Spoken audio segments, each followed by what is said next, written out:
ભરૂચ ખાતે ભારતીય પત્રકાર સંઘની બેઠકમાં સંગઠન મજબૂત બનાવવા માટે વિવિધ મુદ્દાઓ ચર્ચાયા। બેઠકમાં નવા જિલ્લા પ્રમુખની જાહેરાત ઉપરાંત તાલુકા સ્તરના નવા હોદ્દેદારોના નામ વિચારણામાં લેવાયા।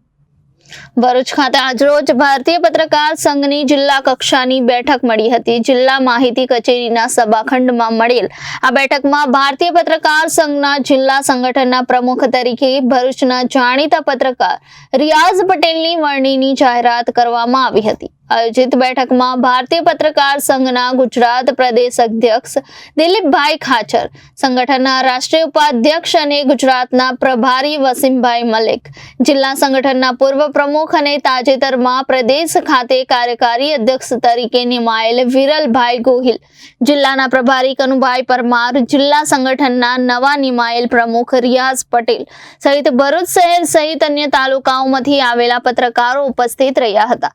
કાર્યક્રમની શરૂઆતમાં ભારતીય પત્રકાર સંઘના અગ્રણી હોદ્દેદારોનું ફૂલહારથી સન્માન કરવામાં આવ્યું હતું।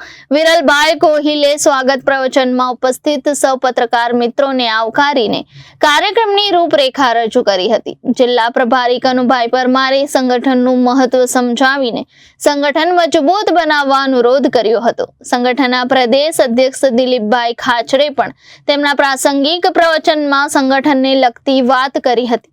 ભારતીય પત્રકાર સંઘના રાષ્ટ્રીય ઉપાધ્યક્ષ વસીમભાઈ મલેકે પણ આ પ્રસંગે જણાવ્યું કે સંગઠન એટલે સંગઠિત થવું। તે જો એકલી લાકડી હોય તે લાકડી જ કહેવાય, પરંતુ જો ઘણી બધી લાકડીઓ ભેગી મળે તો ભારો કહેવાય। તેથી એકલા રહેવા કરતા એકજૂથ થઈ ભારો બનશો તો જ તાકાતવર બનશો એમ સમજાવ્યું હતું।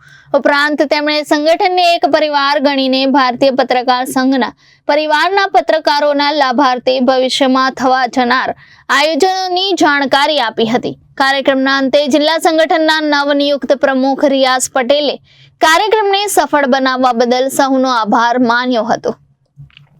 રિપોર્ટર વિરલ ગોહિલ, જનાદેશ।